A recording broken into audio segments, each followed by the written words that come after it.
Bonjour les amis, cette vidéo aujourd'hui pour vous présenter mon troisième chouchou, le blender sous vide Rémy, qui est présent ici. C'est le tout premier blender avec la fonction sous vide qui a été commercialisé en France.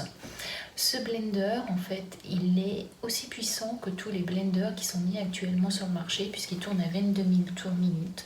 Mais ce gros avantage qu'il a, c'est d'avoir cette fonction sous vide qui va permettre justement d'enlever toutes les bulles et par cette même occasion de limiter vraiment l'oxydation. Qui dit limiter oxydation au niveau des fruits et des légumes que l'on va mettre dedans, c'est aussi préserver les nutriments, les vitamines, les minéraux et les oligo-éléments.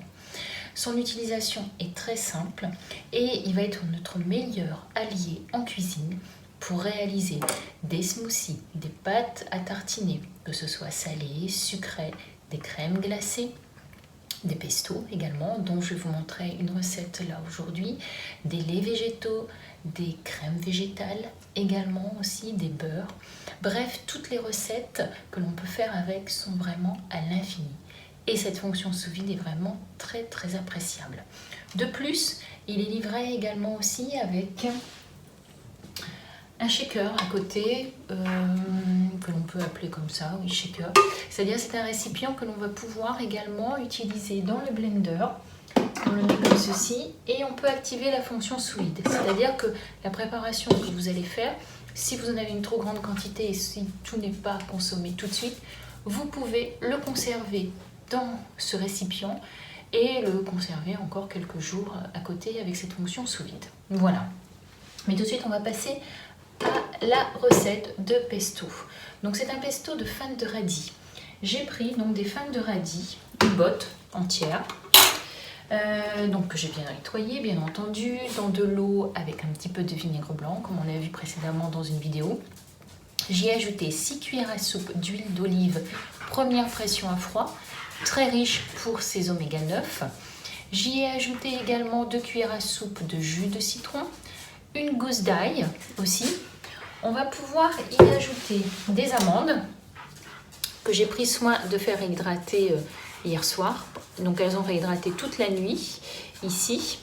Le fait de réhydrater les oléagineux, il y aura une vidéo prochainement sur ça. Ça va permettre justement d'augmenter le pouvoir enzymatique en fait des oléagineux et d'obtenir une meilleure digestion également aussi. Donc c'est très important également. Et également de la crème de soja. Donc les amandes ici, il y a 40 grammes. Donc je vais mettre là, comme ceci. Et la crème de soja, donc c'est une crème de soja en fait sojade, comme ceci, voilà. Et là, nous allons mettre 3 cuillères à soupe.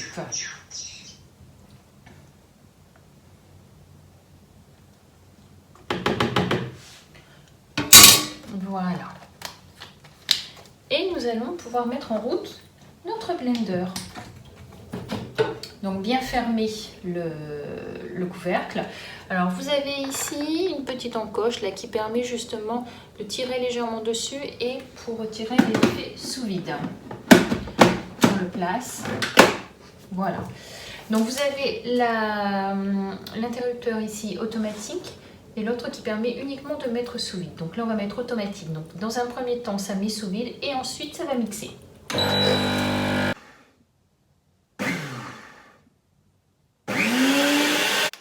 Donc le pesto est mixé, vous allez le sortir, on tire bien toujours sur la petite languette pour enlever et faire rentrer l'air dans le blender. Notre pesto est prêt là. Et donc moi, pour ma part, j'ai choisi de l'utiliser, ce pesto, sur des betteraves et de la mozzarella. Je vous montre ça tout de suite. Voilà, une petite entrée très sympathique avec des betteraves crues que j'ai coupées en rondelles, la mozzarella, notre pesto que nous avons réalisé et des graines germées. Prochainement, il y aura justement une vidéo sur la fabrication et la conservation de nos graines germées et tous leurs bienfaits également aussi. C'est maintenant toutes les astuces de ce blender. Pour les personnes intéressées par l'achat de cet appareil, n'hésitez pas à me contacter en message privé et je vous ferai bénéficier d'une offre. Concernant le pesto, Je l'ai réalisé ici avec une botte de fans de radis, mais il peut être varié à l'infini, que ce soit avec la laitue, avec le persil, avec des aromates, la menthe, enfin tout ce que vous pouvez avoir dans votre jardin. Et ce qu'il faut surtout, c'est laisser parler votre créativité. Je vous dis donc à bientôt pour de nouvelles découvertes, en cuisine bien entendu, avec tous les bienfaits pour une alimentation